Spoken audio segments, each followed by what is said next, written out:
Hello दोस्तों, स्वागत है आपका हॉरर नाइट्स पर।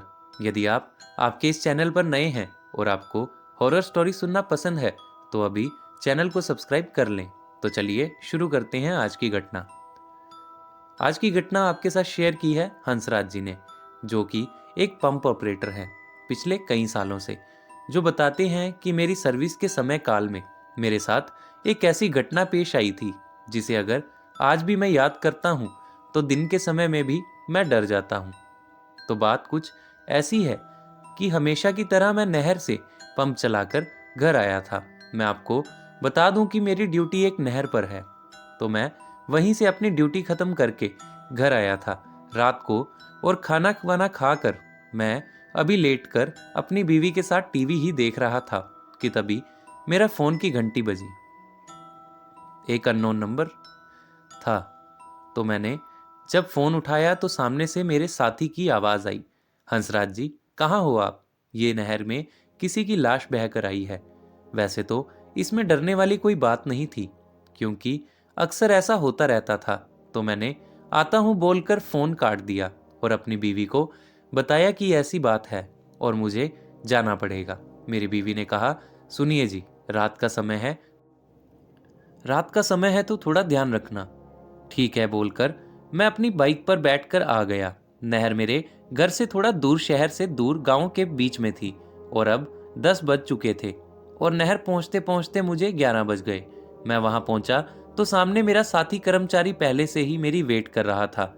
मैं उसके पास आया और उसे पूछा, सुधीर, पुलिस को फोन किया तुमने?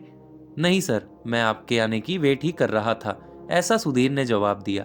तभी मैंने पुलिस वालों को फोन किया तो उन्होंने बताया कि वे पहले से ही एक जगह पर व्यस्त हैं, जिस वजह से उन्हें आते आते बहुत देर समय लग जाने वाला था, और फोन कट हो गया। न जाने कैसे मेरा फोन बात करते करते ही बीच में ही बंद हो गया, पर इसे तो मैंने फुल चार्ज किया था। ऐसा सोचते हुए मैंने सुधीर से कहा, अरे यार सुधीर, मेरा फोन बंद हो गया। यार तू कर फोन उनको। सुधीर ने कहा, सर मेरा फोन तो घर है और मैंने आपको लैंडलाइन से फोन किया था, जो कि लाइट ना होने की वजह से पहले से ही बंद है। इसे एक इत्तेफाक समझकर हमने इस बात पर ज्यादा ध्यान नहीं दिया। तभी मैंने सुधीर से टॉर्च मंगाई और कहा कि चल देखते हैं एक बार लाश को। तभी हम चल दिए। वो जाल में फंसी हुई थी, तो हमने मिलकर उसे बाहर निकाला। बाहर निकालते ही जब हमने उसे पलट कर देखा तो हम दोनों ही डर गए और डर से कांपने लगे। वो इसलिए क्योंकि जो लाश उस समय हमारे सामने पड़ी थी, उसके चेहरे पर एक हंसी थी और आंखें बिल्कुल खुली। देखने पर ऐसा लग रहा था कि मानो वो आंखें हमें ही देख रही हों। तभी सुधीर ने जल्दी से उसे पलट दिया और एक बोरी में डालकर अंदर पंपिंग रूम में ले आया। लाइट न होने की वजह से माहौल और ज्यादा डर का हो चुका था।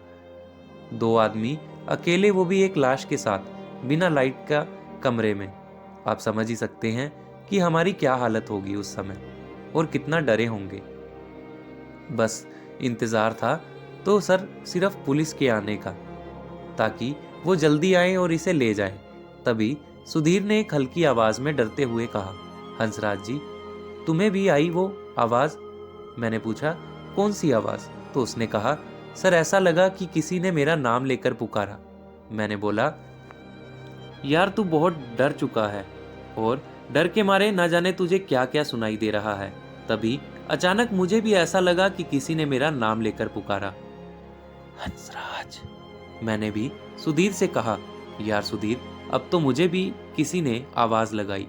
अब हम दोनों का डर अपनी चरम सीमा पर पहुंच रहा था, पर अभी तो इस सब की महज एक शुरुआत ही हुई थी, क्योंकि असली खेल तो अभी बस शुरू ही हुआ था। मैंने सुधीर से कहा, यार सुधीर, हम एक काम करते हैं, चल यहाँ से चलते हैं, कल सुबह वापिस आएंगे तो देख लेंगे।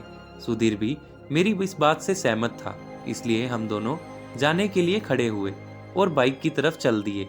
बाइक के पास आकर मैंने अपनी जेब में हाथ डाला चाबी निकालने के लिए, तो मुझे पता चला कि बाइक की चाबी तो मैं अंदर पंपिंग रूम में ही छोड़ आया हूँ। जो मैंने सुधीर को बताया और उससे कहा कि मैं चाबी लेकर आता हूँ। ये बोलकर मैं चाबी लेने अंदर आ गया।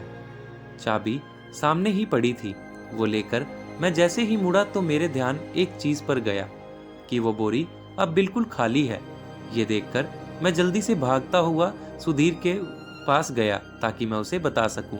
तभी मैंने देखा सुधीर भी अब बाइक के पास नहीं है। उसे जोर जोर से आवाज लगाते हुआ मैं इधर उधर ढूंढने लगा। तभी अचानक से मुझे नहर में एक आवाज आई, बचाओ बचाओ सर, मुझे बचाओ।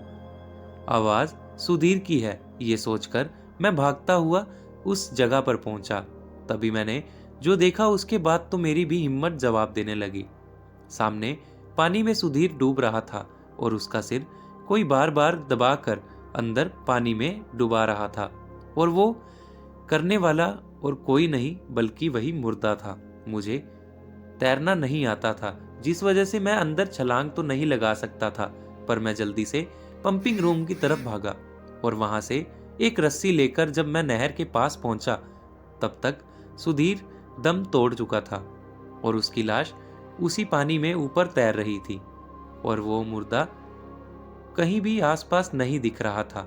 तो मैंने जल्दी से बाइक के पास आया, पर मेरी बाइक साइड में झाड़ियों में गिरी पड़ी थी और उसके ऊपर कांटेदार झाड़ियां लगी हुई थी, जिस वजह से मजबूरी में मुझे मजबूरन पंपिंग रूम में ही रुकना पड़ा था। काम जोखिम भरा था, पर मरता क्या ना करता, इसलिए दिल पर पत्थर लेकर मैं कमरे में आया और अंदर से कमरे को बंद करके मैं अंदर ही बैठ गया। वैसे तो मेरे हाथ पैर कांप रहे थे, बस भगवान से यही दुआ कर रहा था कि आज जान बच जाए मेरी, पर किस्मत को शायद कुछ और ही मंजूर था, क्योंकि मुझे अब ऐसे ही बैठे बैठे बहुत देर हो गई। बाहर बिल्कुल शांति थी। तभी उस शांति को भंग करती एक दस्तक हुई दरवाजे पर। मैंने पूछा, कौन है? कौन है बाहर? बाहर से आवाज आई, सर मैं सुधीर। ये सुनकर मैं तो मानो पत्थर की भांति जम सा गया, क्योंकि सुधीर को तो मर चुका था। मैं अपना मुंह बंद करके एक बड़े से लोहे के पाइप के पीछे एक कोने में छिप गया।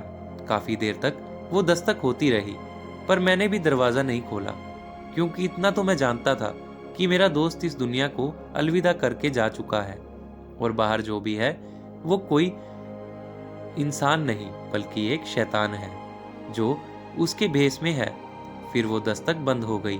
उसके बाद कुछ मिनटों के बाद ही बाहर से फिर से एक आवाज आई, अरे भाई कोई है?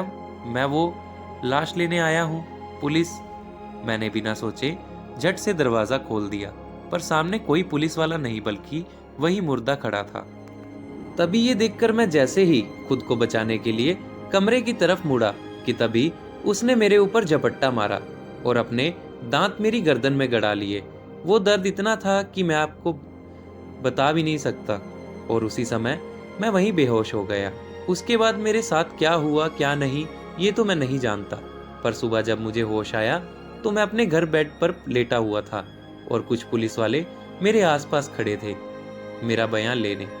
पहले मुझे ये सब सपना सा लग रहा था, पर जब उन्होंने मेरे दोस्त की मौत की खबर मुझे दी और मैंने अपने गले पर पट्टी लगी हुई देखी तो पता चला कि ये सब सच था। पर ना जाने क्यों मैंने जब ये सब पुलिस वालों को पूरा वाकया बयां किया तो उन्होंने मेरी बात पर विश्वास नहीं किया। मैंने बहुत समझाने की कोशिश की, पर किसी ने भी मेरी बात नहीं सुनी। पर उस रात जो मेरे साथ हुआ उससे आज भी मैं बाहर नहीं निकल पाया, और अपने दोस्त को खोने का दुख बस मैं ही जानता हूँ। तो दोस्तों, कैसी लगी आपको हंसराज जी की ये डरावनी दास्तां? हमें कमेंट करके ज़रूर बताएं, और ऐसी ही डर की सच्ची दास्तां सुनने के लिए अभी सब्सक्राइब कर लें। तो मिलते हैं कल एक नई कहानी के साथ। तब तक के लिए बाय एंड टेक केयर।